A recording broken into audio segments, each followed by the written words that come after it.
আসসালামু আলাইকুম রহমতুল্লাহি ওয়াবারাকাতু। আলহামদুলিল্লাহ, প্রিয় বন্ধুরা, আমরা আজকের ক্লাসে শিখব নুন সাকিনের ঈদগামের গুন্না। আশা করছি আপনারা পূর্বে ঈদগামের অক্ষরগুলো মুখস্থ করেছেন।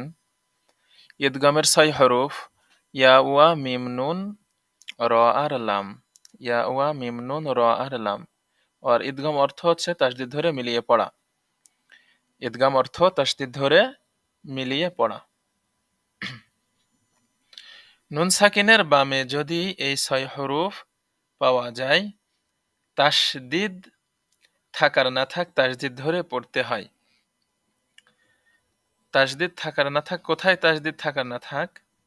মানে নুন সাকিনের পরে যে অক্ষরটা আসবে, মানে ঈদগামের যে হরফটা আসবে নুন সাকিনের পরে, সেটা নুন সাকিনের পরে নুন আসতে পারে, নুন সাকিনের পরে লাম আসতে পারে, নুন সাকিনের পরে ওয়া আসতে পারে।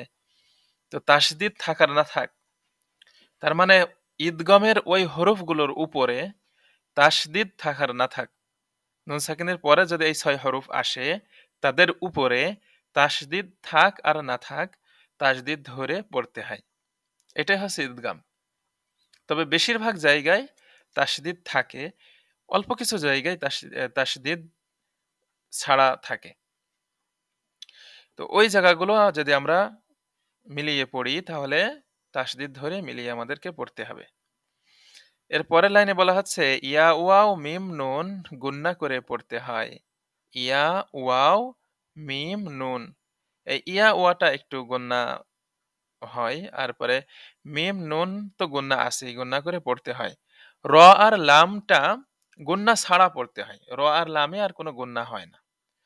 তো এটা আমরা এই লাইন পড়ার সময় বুঝবো। এরপর বলছে নুন সাকিনের ঈদগাম ইয়া করলো ঈদগাম, বিশেষ দ্রষ্টব্য, সাকিনের বামে তাসদিদ পাইলে সাকিন পড়া যাবে না। সাকিনের বামে তাসদিদ পাইলে সাকিন পড়া যাবে না। হুম, হ্যাঁ, মানে সাকিনের পরে যদি তাসদিদ আসে, তাহলে তাসদিদে আগের অক্ষর উচ্চারণ করে তাসদিদে ঠেকাতে হয়, সাকিন পড়া লাগে না। ঠিক আছে, তো আসুন আমরা পড়ি। মিম জের মি, মি লাগবে নুনের সাথে মিন, এই যে এই নুনের সাথে লাগতো, কিন্তু এখানে নুন সাকিনের পরে রয়েছে নুন। নুন কিসের হরফ? ঈদগামের হরফ। এই নুন হচ্ছে ঈদগামের হরফ। তো নুন সাকিনের পরে নুন আসছে, ছন্দে আমরা পড়লাম যে নুন সাকিনের বামে যদি এই 6 হরফ পাওয়া যায়, তো পাওয়া গেল তো একটা, সবগুলো একটা একটা করে পাওয়া যাবে আর কি। তো নুন সাকিনের পরে যদি এই 6 অক্ষরের কোনো একটি পাওয়া যায়, তো এই 6 অক্ষরের উপরে তাসদিদ থাকার না থাক তাসদিদ ধরে আমাদেরকে পড়তে হবে, এটা নিয়ম। কিন্তু এখানে তাসদিদ দেওয়া রয়েছে, বেশিরভাগই তাসদিদ থাকে, অল্প কিছু জায়গায় থাকে না। তো মিমজের মি, মি আর এই নুনের সাথে আর লাগবে না, এই নুনটা বাদ। এখানে বলা হলো সাকিনের পরে যদি তাসদিদ থাকে, তাহলে সাকিনটা ক্যান্সেল হয়ে এই অক্ষর উচ্চারণ হয়ে তাসদিদিকে ঠেকবে, সাকিনের উপর থেকে যেয়ে তাসদিদের অক্ষরে লাগবে। তো মি লাগবে নুনের সাথে মিন, আর গুণা করতে হবে মিন, নুন সাকিন, আর বলবো নুন সাকিনের ঈদগাম নুনে করলো ঈদগাম। এটা ছন্দের পড়া, নুন সাকিনের ঈদগাম নুনে করলো ঈদগাম, নুন জের নি, মিন্নি। সিন আলিফ জবর সা, কয় আলিফ? 4 আলিফ, মানে মাদে আসলির পরে গোল হামজা, এই যে গোল হামজা, 4 আলিফ মাঝে মুত্তাসিল। মিন নিসাইহিম, হামিম জের হিম, মিন নিসাইহিম।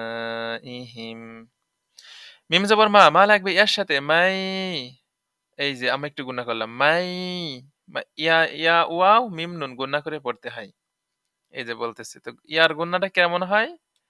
এই যে বললাম মাই, ঠিক আছে, এইটা একটু গুণা হলো মাই। ঠিক আছে, নুনের মতন আর মিমের মতন গুণা না, এই গুণাটা একটু আলাদা, মাই একটু গুণা মতন হলো। তারপরে ইয়া জবর ইয়া, মাই ইয়াশাউ,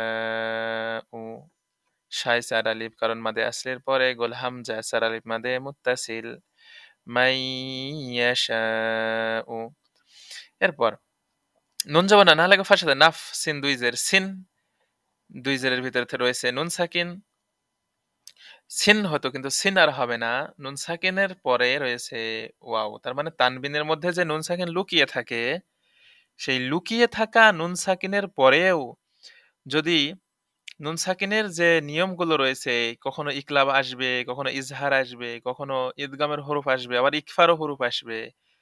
তো লুকিয়ে থাকা নুন সাকিনের পর অর্থাৎ তানবিনের পরে যদি এই অক্ষরগুলো ইদগাম ইকফার যে কোনো অক্ষর যদি সামনে থাকে, তাহলে সেই নিয়মটা আমাদেরকে ফলো করেই পড়তে হবে। ঠিক আছে? নাফসিন বলে চলে গেলে হবে না। নাফসিউ এখানে ইদগম করতে হবে। কারণ এই যে লুকিয়ে থাকা নুন সাকিনের পরে এই যে ওয়া ইদগামের অক্ষর আসছে। তাহলে নুন সাকিনের পরে যদি এই ৬ হরফের যেকোনো একটি পাওয়া যায়, তাসদিদ থাক আর না থাক তাসদিদ ধরে পড়তে হয়। আর এখানে তাসদিদ তো দেওয়া হয়ে রয়েছে এই যেখানে। তাহলে সিন না হয়ে হবে সিউ। সি লাগবে ওয়ার সাথে। সিউ একটু গুণাও করতে হবে কারণ ইয়া ওয়া মিম নুন ওয়াও এর একটু গুণা আছে। সিউ ওয়ামা, তাহলে নাফসিউ ওয়ামা, নাফসিউ ওয়ামা। আশা করছি বুঝছে। এবারে র জবর র, সিনওয়া পেশ সু, রসু, লাম দুই পেশ লুন, হয়তো লুন আর হবে না কারণ নুন সাকিনের পরে এখানেও তো নুন সাকিন লুকিয়ে আছে এখানে। সেই নুন সাকিনের পরে আসছে মিম, তো মিমে তাসদিদও রয়েছে দেওয়া। কিন্তু যদি তাসদিদ নাও থাকতো তাও আমাদের তাসদিদ আমাদের নিজের থেকেই আমাদেরকে ধরে নেওয়া লাগতো, কারণ এটাই তো নিয়ম। তো লুন না হয়ে হবে লুম, কারণ নুন সাকিনের ঈদগাম মিমে করলো ঈদগাম মিমজের মিমি লাগবে নুনের সাথে মিন, তাহলে রসুলুম মিন, রসুলুম মিন। মিমজের মি লাগবে রর সাথে মির, র জবর র, র লাগবে বার সাথে রব। ও মিমজের মি লাগবে নুনের সাথে মিন হবে না। আমি বলেছি নুন সাকিনের সরি সাকিনের পরে যদি তাসদিদ থাকে সবসময় সাকিনটাকে স্কিপ করা হবে, সাকিন পড়া যাবে না, ডাইরেক্ট তাসদিদে গিয়ে অক্ষর লাগবে। তাহলে মিমজের মি লাগবে নুনের সাথে মিন, এইটাই সব নিয়ম। তো এরপরে রয়েছে কি নুন সাকিনের পরে র রয়েছে, র হচ্ছে ঈদগামের অক্ষর। তাহলে মির, মি লাগবে রর সাথে মির, র জবর র, র লাগবে সাথে রব্বা জেরবি, মির রব্বি, মির রব্বি, যেন এমন না হয়ে যায় মির, এরম যেন না হয়ে যায় মির, মির রব্বি, মির রব্বি। তো এটাও এখানে নুন সাকিনের ঈদগাম রয়ে করলো ঈদগাম এখানে।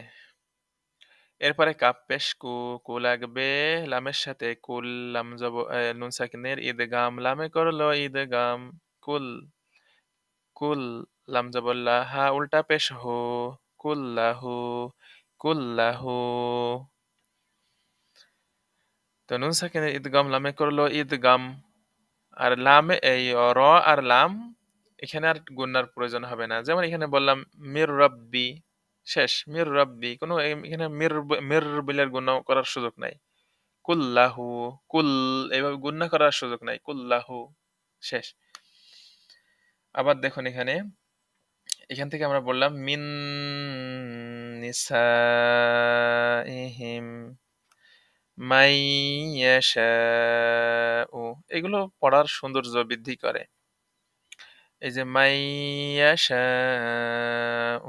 এখানে আপনি যদি বলেন মাইয়াশাউ, গুণাটা মাইনাস করেন, মাইয়াশাউ, ঠিক আছে, গুণাটা স্কিপ করেন, তাহলে পরে পড়াটা একটু সুন্দর দেখায় না। কিন্তু যদি সুন্দর করে একটু গুণা করে বলেন মাইয়াশা, সুন্দর লাগে। নাফসিউ আমা, সিউ একটু সিউ বলে একটু গুণাও করলে সুন্দর লাগবে। নাফসিউ আমা, রসুলুম মিন, মির রব্বি কুল্লাহু। ঠিক আছে, আশা করছি নুন সাকিনের ঈদগম আপনারা বুঝেছেন। পরবর্তী ক্লাসে আমরা ইকফা শিখব। জাযাকাল্লাহু খাইর, দেখা হবে পরবর্তী ক্লাসে। ঈদগমের আরেকটি বিষয়, এই যে এই বিষয়টা শব্দের মাঝে নুন সাকিনের ঈদগাম হয় না, অর্থাৎ একটি আলে একটি ফোঁটা এই নুন সাকিনে ঈদগাম হয় না। দেখুন এই যে দাল পেশ দু, দু লাগবে নুনের সাথে দুন, শর্ত মতে রয়েছে নুন সাকিনের পরে ইয়া, ইয়া হচ্ছে ঈদগামের অক্ষর। তাহলে নুন সাকিনের পরে ঈদগামের অক্ষর, তো শর্ত মতে আমাদের এখানে তাসদিদ ধরতে হবে, ধরে তাই আমাদেরকে গণনা করে পড়তে হবে। তাহলে কি হতো? ২ ইয়া হয়ে যেত। কিন্তু এখানে বলছে শব্দের মাঝে নুন সাকিনের ইদগম হয় না। অর্থাৎ একটি আলে একটি ফোঁটা। অর্থাৎ নুনের এই যে নুনের এটা হচ্ছে বড়, যদি বলি বড় হাতের অক্ষর, ঠিক আছে এটা বড়। আর এটা হচ্ছে ছোট হাতের অক্ষর। এই যে ছোট হাতের অক্ষর। যেমন ইংরেজির ABCD বড় ছোট হাতের অক্ষর থাকে, মনে করুন ওইভাবেই। এটা হচ্ছে বড় হাতের অক্ষর, চাঁদের মতো দেখতে। আর একটা আলের উপরে একটা ফোঁটা, এই নুনটা ছোট হাতের নুন। তো এই ছোট হাতের নুনের উপরে যখন আপনার যখন ছোট হাতের নুনের পরে যখন এই ঈদগামের অক্ষর যেকোনো একটা যদি আসে, তাহলে এই শব্দটাই আর ঈদগম আর করা যাবে না। এইটা হলো একটা নতুন বিষয়। তো এখানে হবে কি, ঈদগাম ছাড়া যেভাবে হয়তো ওইভাবে স্পষ্ট। দুন ইয়া, দুন ইয়া, ইয়ার মতন ইয়া, দুন ইয়া, নুনে লাগবে এখন। এরপরে বাপেশ বু, বু লাগবে নুনের সাথে বুন, দেখুন ইয়া সাকিন, এরপরে রয়েছে ইয়া, ইয়া তো ঈদগামের অক্ষর। এখন আপনি যদি বলেন বুই, ইয়াই যদি ঠেকান তাহলে হবে না। কারণ বলছে কি, শব্দের মাঝে নুন সাকিনের ঈদগাম হয় না। এই যে শব্দের মাঝে নুন সাকিন, আবার এই একটি আলে একটি ফোঁটা, এই নুনে ঈদগাম হয় না। মানে নুন সবসময় বড় হাতের নুনে ঈদগাম হয়। এই যে এটা বড় হাতের নুন, এইটা বড় হাতের নুন, আবার তানবিনের মধ্যেও বড় হাতের নুন আছে। ঠিক আছে? ওই নুনগুলোই ঈদগাম হবে, কিন্তু এই এক আলে এক ফোঁটা এই নুনের ঈদগাম হয় না। এটা মনে রাখতে হবে। নাহলে ভুল হয়ে যাবে। তাহলে কি হবে? বুনিয়ানুন। তারপর এইভাবেই কিনওয়ানুন, কিনওয়ানুন শব্দের মাঝে নুন সাকিনের ইদগাম হয় না। সিনওয়ানুন। আশা করছি বুঝেছেন বন্ধুরা।